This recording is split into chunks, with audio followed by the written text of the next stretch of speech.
If you're heading to Mexico City, you already know there's no shortage of things to see and do. But one experience truly stands out. One you'll remember for years to come. Floating over ancient pyramids at sunrise in a hot air balloon. When we visited Mexico City, this was at the very top of our list, and we're so glad we did it. In this video, we'll share how the experience unfolded and what you can expect from a hot air balloon flight over the ancient city of Teotihuacan. There are dozens of companies offering hot air balloon rides in this area, so choosing the right one really matters. While these flights run daily and are generally very safe, the level of experience and professionalism can make a real difference. We spent a lot of time researching before choosing Flying Pictures, a well-established company with a strong reputation and consistently positive reviews. In this video, we share our personal experience with them. We're not affiliated in any way, just happy customers. Of course, if you choose a different operator, your experience may vary. Most companies offer several different packages. Besides the balloon flight itself, these can include transportation, breakfast, a visit to the Teotihuacan archaeological site, and other extras. This gives you plenty of options, depending on your budget and travel style. The most popular package includes round-trip transportation from Mexico City, the balloon flight, breakfast, and a visit to the Teotihuacan archaeological zone. And that's exactly the option we chose.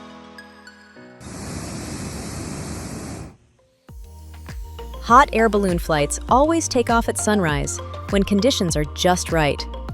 The cool morning air outside contrasts with the warm air inside the balloon, allowing it to lift gently off the ground. Before the sun rises, the air is calm and the winds are minimal, creating the safest and most predictable conditions for flight. That does mean an early start. We were up and out well before dawn. Most balloon packages include transportation to the launch site. Standard tours usually share a van with other guests, while VIP options offer private transportation. We chose the VIP tour for this experience because it was our very first balloon flight, and we wanted to make it extra special.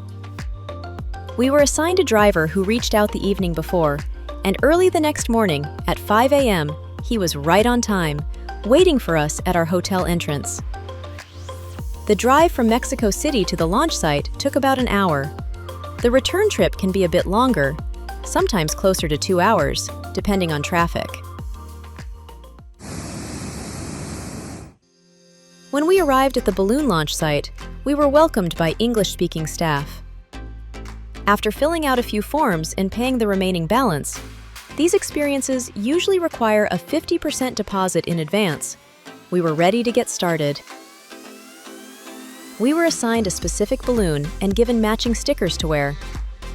These helped us recognize our balloon, also making it easier for the staff to guide us in case anyone wandered off. Before takeoff, we had some time to grab a cup of coffee and a few cookies, use the restroom, and take photos and videos while the balloons were being prepared.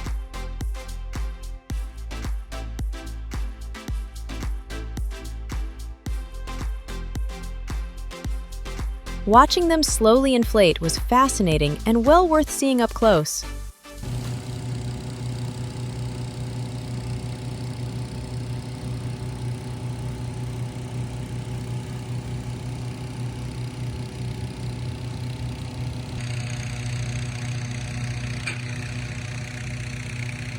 Once everything was ready, we were guided to our balloon, and the company's photographer took a few photos of us. We could watch the final stage of the balloon's inflation up close as the burners fired up, an intense and fascinating moment before liftoff.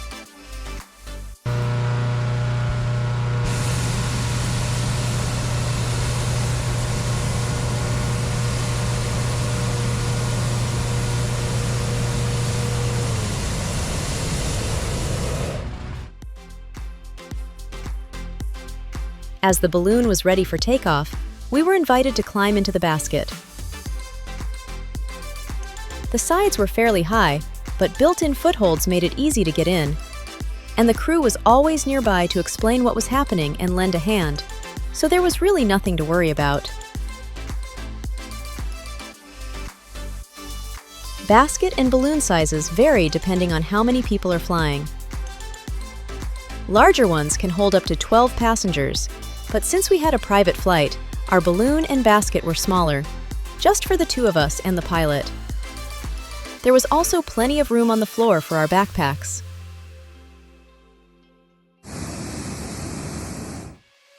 Once we were on board, the staff walked us through the safety procedures, and then the pilot gently launched the balloon. There was a peaceful feeling as we lifted off the ground. It wasn't scary at all. We barely even noticed the movement.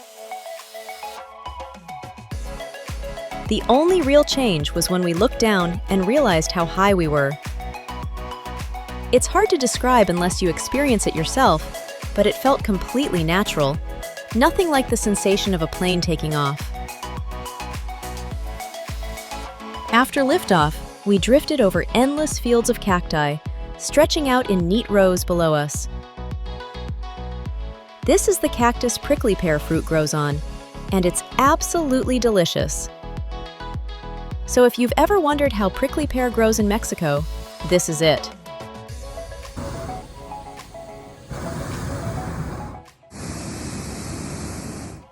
As the balloon rose, the views just kept getting better and better. We could watch the sun come up, see the morning fog drifting over the fields, the mountains in the distance, dozens of other balloons lifting off around us, the streets, ranchos, and houses of the town below, and of course, the ancient pyramids of Teotihuacan. Up here, everything felt peaceful, quiet, and serene, and the views were simply breathtaking.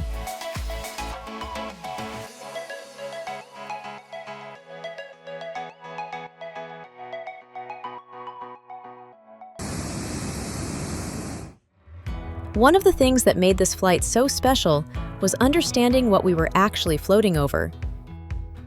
Teotihuacan is one of Mexico's most impressive archaeological zones, which was once a vast and powerful ancient city that flourished here for centuries, long before modern history. These pyramids are incredibly ancient, built with astonishing precision by a civilization we still don't fully understand, leaving behind more questions than answers about who they were and why they built a city on this scale. The Pyramids of the Sun and the Moon are the most famous landmarks in Teotihuacan, forming the ceremonial heart of the ancient city. The massive Pyramid of the Sun rises near the center, while the Pyramid of the Moon anchors the far end of the Avenue of the Dead, framed by the mountains beyond.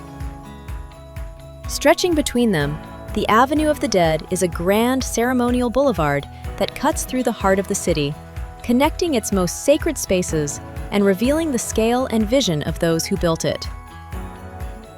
We'll share more about this fascinating place later in the video when we visit the archaeological site itself and climb one of the pyramids.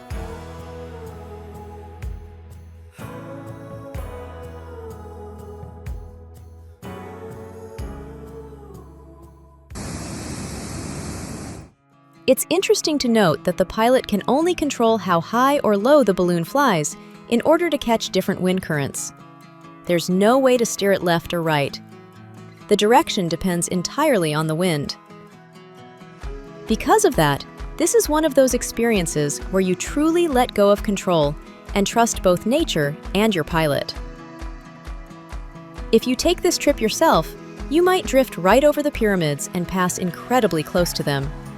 Or you may fly nearby and then rise higher for a sweeping panoramic view.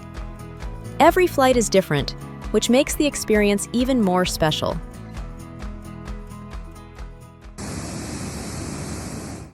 During the flight, we passed over the Temple of Quetzalcoatl, also known as the Feathered Serpent Pyramid. This is one of Teotihuacan's most important and symbolic structures, yet it's surprisingly easy to miss on foot, since it sits away from the main route with no obvious direct path leading to it. The temple is famous for its carved feathered serpent heads and is believed to have played a major religious and political role in the ancient city. We were glad to see it from above, since we weren't able to reach it during our visit to the archaeological zone.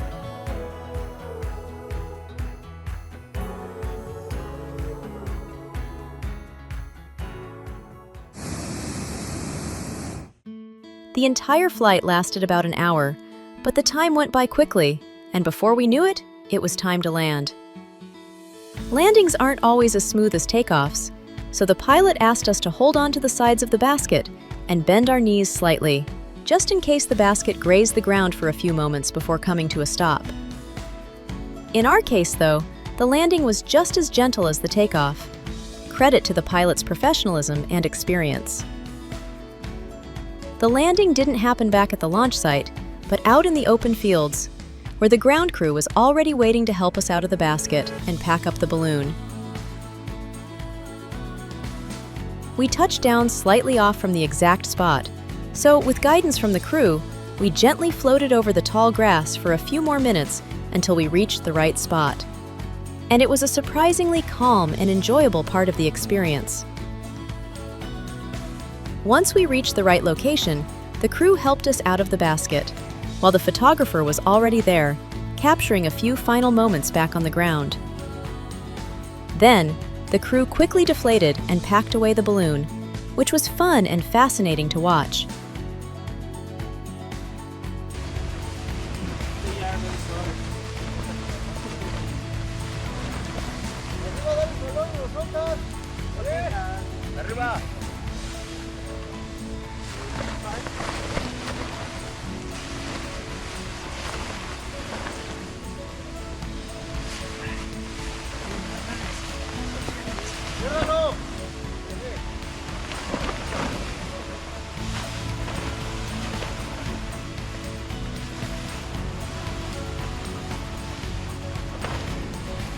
After they were done, everyone hopped into a van for a short drive back to the launch area.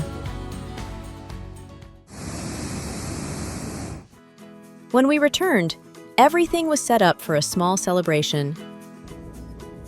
Our pilot opened a bottle of champagne.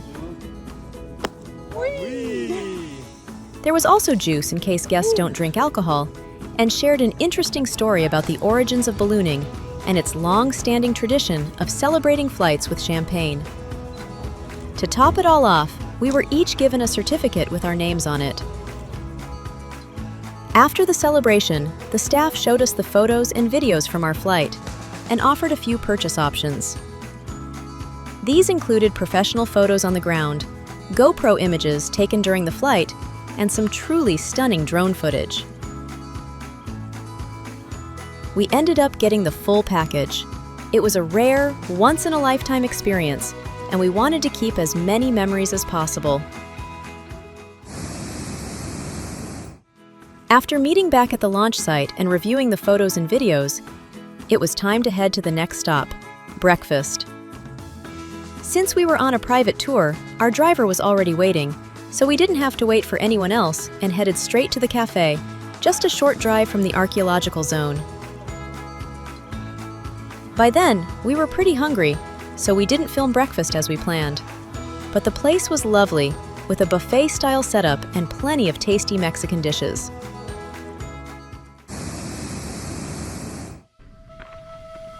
Since our package included a visit to the pyramids, that was our next stop after breakfast, and it was only a short drive away. A guided tour wasn't included in our package, though it's something we'd love to try in the future, because there's so much history to uncover here.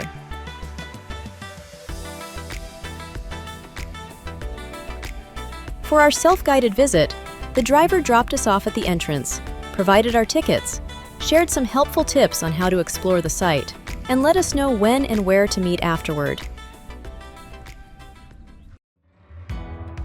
Teotihuacan is one of Mexico's most impressive archaeological zones, located northeast of Mexico City.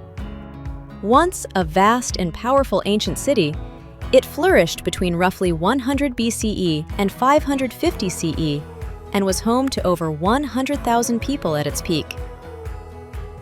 The city was abandoned after its destruction sometime in the 8th century, The name we use today, Teotihuacan, is Aztec and means the city of the gods. The original builders never left us their name, and their language and political system are still debated by historians. What isn't debated is the sheer scale and sophistication of the city. Unlike many Mayan cities that grew organically over centuries, expanding outward and building new structures on top of older ones, Teotihuacan was carefully planned from the beginning.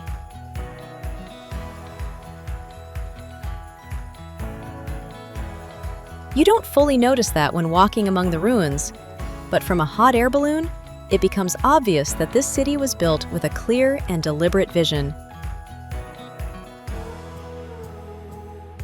The site is famous for its monumental pyramids, especially the Pyramid of the Sun, one of the largest pyramids in the world, and the Pyramid of the Moon, which aligns with the surrounding mountains. These structures line the Avenue of the Dead, the city's main ceremonial axis. Although the civilization that built Teotihuacan remains unknown, its influence shaped much of Mesoamerica for centuries.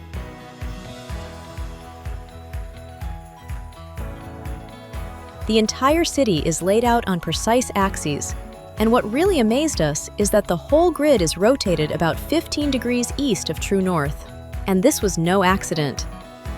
That slight tilt turned Teotihuacan into a kind of celestial instrument, aligning the Avenue of the Dead with the surrounding sacred mountains and the sunset on key ritual dates.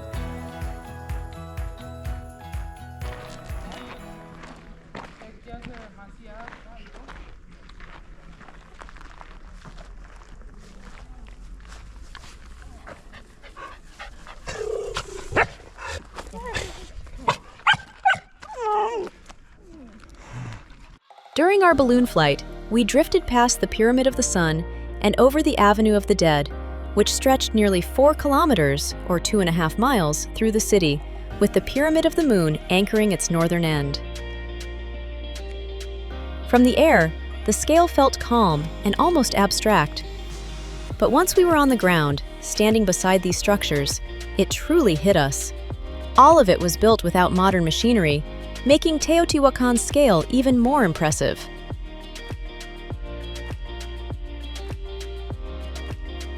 We had about an hour and a half to explore the site, which was just enough time to walk the grounds and climb one of the pyramids. During our visit, the Pyramid of the Moon was open to climb, while access to the Pyramid of the Sun was closed, even though it had been accessible in the past.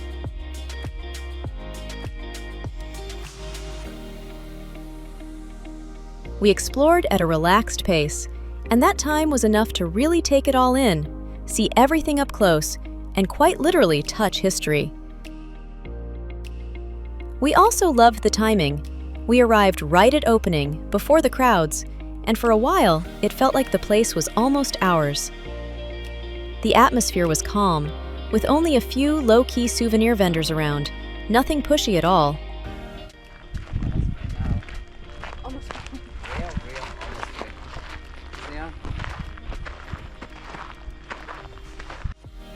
There's also a museum of Teotihuacan culture near the Pyramid of the Sun, but we didn't have time to visit. It's definitely on our list for the next visit.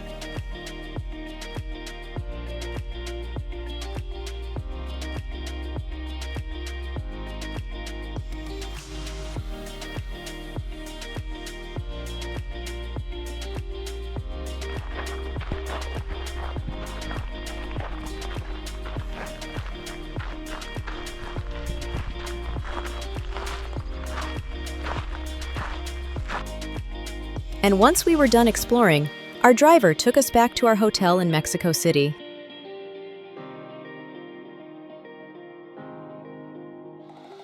All in all, this archaeological zone left a truly lasting impression. Seeing Teotihuacan from above, and then exploring it on foot, gave us a completely different level of appreciation. It stopped feeling like just a famous landmark and started to feel like a real, carefully planned city, one that once held enormous meaning. It was absolutely worth visiting, and we'd highly recommend including it in your package. So here are a few useful tips to help make the most of the experience. Make sure to check the weather for the day you're planning to fly.